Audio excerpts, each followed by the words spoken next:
Hello, friends, and welcome to Sleep Tight Stories.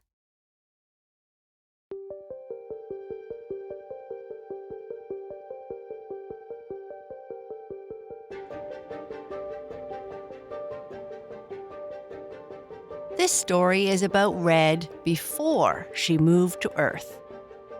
Red lived on Mars and was very happy there, except for when Blue was annoying her.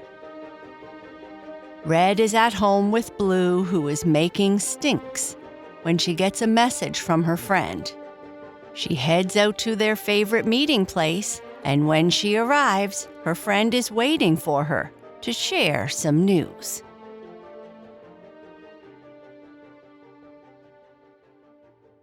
The transfer student, Red on Mars. Mom, can you please tell Blue to sit in another room? He keeps making stinks, and he is so disgusting, Red yelled from the comfy seat she and Blue were sitting on while they read from their pads. Red, stop calling your brother names. It's not polite, her mother yelled in reply.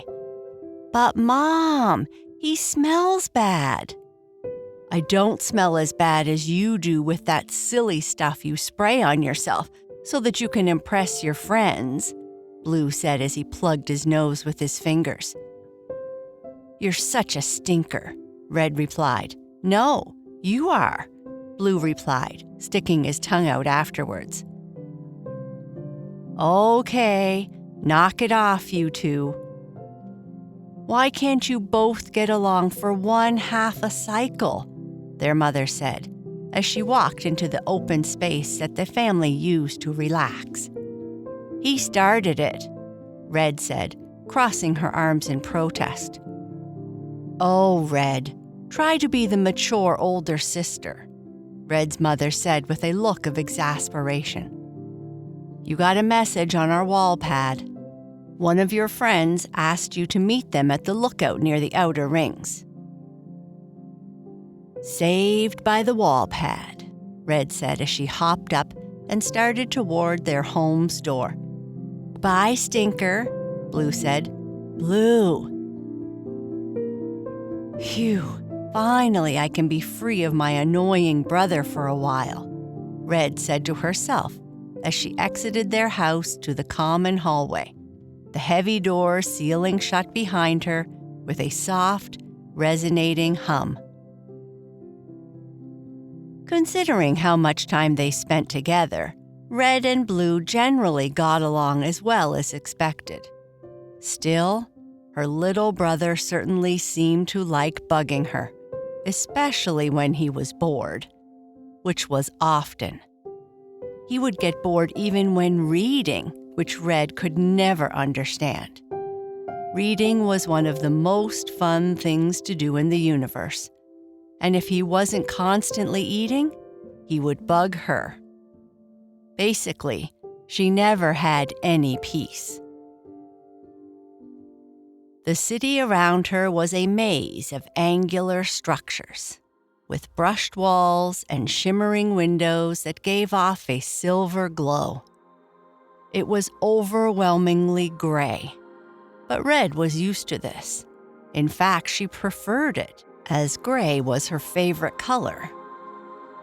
Gray was a much nicer backdrop than all the colors people kept talking about on Earth. Who would want to go to Earth anyway? Yuck.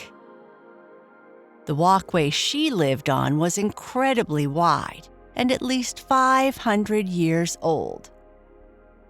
The city was built beneath the surface of Mars to protect its inhabitants from harsh conditions and the occasional meteoroid impact.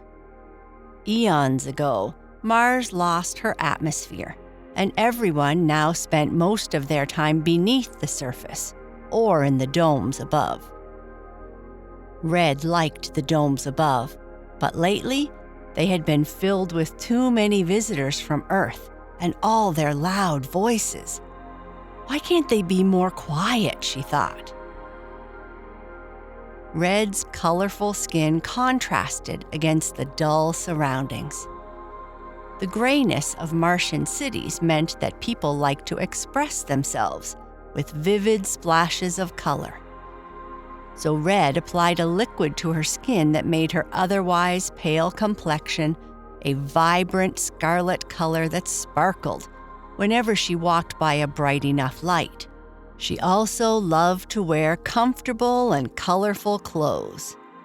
Red loved gray, but she loved color too, as long as it wasn't blue or green, the colors of Earth, because they were yucky. As she walked, the soles of her shoes emitted tiny sparks of light with each step, a technology designed to guide pedestrians through the city's serpentine walkways. Her way was also marked by rare splashes of vivid color adorning the walls of buildings and walkways. The murals painted by the city's artists depicted what they once could see of the Martian sky. Spectacular sunsets that had set the horizon ablaze with shades of pink, orange, and deep crimson. Now, without an atmosphere, the moving of the sun was much more muted. The murals also told the story of their history, and much of Red's early learning time, before she could even walk, was spent in front of these murals learning about Martian history. Her father was her first teacher, and he always said that before you know where you are going, you must know where you have been. As Red walked, she could hear the soft chatter of citizens' voices filling the air, mixed with the distant hum of machinery. Larger pathways below were where transports zoomed around the city and the planet. As it was break, there were many people out and about. They communicated in a language that, to an outsider, might sound like a series of musical notes, each phrase resembling a brief, beautiful song. The echoes of these songs bounced gently off the manufactured walls.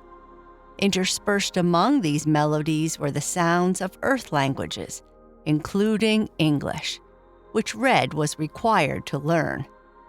It was her weakest subject. She walked past a market where traders from different sectors exchanged goods. The scent of herbs wafted through the air. They gave off a sharp, minty aroma with undertones of something sweet and earthy. Merchants called out to her, showcasing their brightly colored fabrics, glowing trinkets, and spices. Every item was designed to bring vibrancy and life to the otherwise muted surroundings. A soft chime played from her wrist pad, reminding Red of her meeting at the lookout. Quickening her pace, she moved towards the outer pathway of the city. Here, the atmosphere was different. The city's constant hum faded, replaced by the sound of a distant wind that whispered secrets of the barren Martian deserts. Halfway to the outer rings, her favorite place to hang out with her friends, she finally reached the lookout, a massive dome made of a transparent material stronger than any earthly glass. Everyone liked to meet up here, as it provided a sense of place, fresh drinks, and snacks to eat. As she stepped inside, the vast Martian landscape stretched before her. It was a sea of red sand dunes, with the occasional rocky outcrop breaking the monotony. Giant dust devils danced in the distance, casting spirals of red into the star-filled sky. But what captured many people's attention was the horizon where the two largest volcanoes, Olympus Mons and Elysium Mons, stood like sentinels overlooking the planet. Their peaks were dusted with a white frost, a stark contrast to the red surroundings. Sitting at a makeshift table at the center of the dome, her friend Lyria waited with 2 drinks in her hand. "Hey, Red, I got you some of that gray guck you love to drink so much," Lyria shouted with a smile. "Better than that green tea you started drinking," Red replied with a yuck face. "It's the latest trend, Red. You gotta catch the trends." "It's green, so I think I will pass." "Where's the rest of the gang?" "Well, I was trying to organize a meetup at the outer rings, but everyone got called up for service except you and I. Aren't we the lucky ones?" Lyria said, taking a drink of her tea. "What service are they doing?" Red asked. "I'm not sure, but I know Aliona is helping to greet a new delegation from Earth. You know her family joined the lottery, right? So she is trying to practice her English in the chance they win, and she finds herself in a new school somewhere. The AID is pretty strict about language protocols and all that." "I would rather write exams in functional analysis every day for the rest of my life than move to that place of green and blue," Red said after enjoying a taste of her drink. "You are weird," Lyria said, laughing. "Don't you long to explore off-planet? To start over on Earth or anywhere? It feels so small here." "No, Mars is home. It's gray and it's comfortable. But if they could take my brother, that would be perfect." "How is the little squirt? I think my little sister likes him or something." "You better get your sister checked at the medical facility because she is obviously suffering from the Martian flu if she likes my little stinker of a brother." "Ha ha ha, yeah, that's how I talk about my little sister too. He is a cutie though." "Maybe you should also get checked," Red said, grimacing. "Are you ready for this upcoming school cycle? It's going to be a challenge with all the turnover in our class. It seems like everyone has left Mars. On the plus side, though, that means less competition for me in the upcoming academic standing contests." Lyria looked nervously at Red, her gray eyes shimmering. "Well, that's one of the reasons why I wanted the gang to get together. I mean, we always hang out all the time at the outer rings, but I wanted to talk to you bunch before—" Lyria hesitated to complete her sentence. "Before what?" Red asked. "Before I left. I wanted to say goodbye to you all. I mean, the AID forbids any talk about our exodus to Earth, but I just couldn't bear leaving without saying goodbye," Lyria blurted. "My family won the lottery and we leave in less than 5 cycles." Red's eyes widened, her complexion deepening. "Earth? Why would you leave our home for that chaotic, water-soaked blue and green rock?" Lyria sighed. "It's about opportunities, Red. Earth is teeming with life, cultures and landscapes I want to experience. Plus, there are art education programs that could change my life. And you know that our life here cannot grow. Mars has reached its limit, and all the technology in the universe won't change that fact." Red crossed her arms, visibly agitated. "You know how I feel about this Martian exodus. We're abandoning our roots, our traditions. For what? Overcrowded cities and blue and green landscapes? I'm sure scientists will figure out a solution to our problems. Maybe I will." Lyria reached out, placing her hand on Red's arm. "It's not about leaving things behind. It's about moving forward, embracing change. Earth has its problems, yes, but it's also filled with possibilities. Don't you ever dream of seeing places beyond our rock?" Red looked away, trying to mask her emotions. No, never. Waiting a moment, Red continued, "Sometimes. But Mars is our home. We've survived here, thrived, and built a culture." "I know," Lyria whispered, "but sometimes we need to venture out of our comfort zones and explore the universe. Our ancestors did it. That's how we got here." Red looked into Lyria's eyes, conflicted. I don't want to lose another friend." Red didn't cry. She knew that most of the gang would stay behind. Their parents were too important for the continued running of the city's systems. But she had lost so many classmates and friends to the Exodus that it was hard not to feel sad. Walking quickly back to her home via the pathways, she ignored the sight and sound of her city. The more she thought about the Exodus, the crankier she got, especially the restrictions that the AID put on the movement of people. Everything had to be so secretive.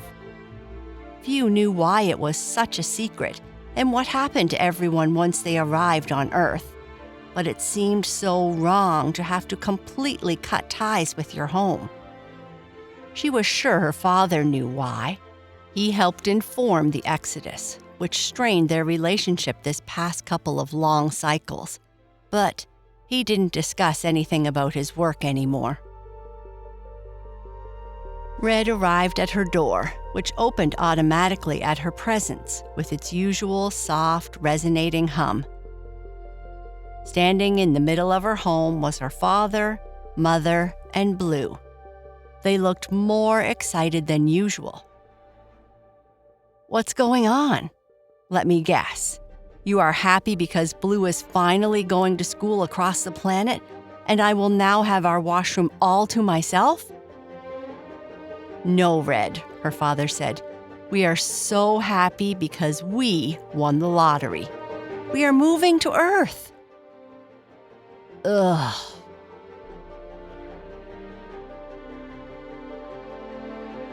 And that is the end of this story. Good night. Sleep tight.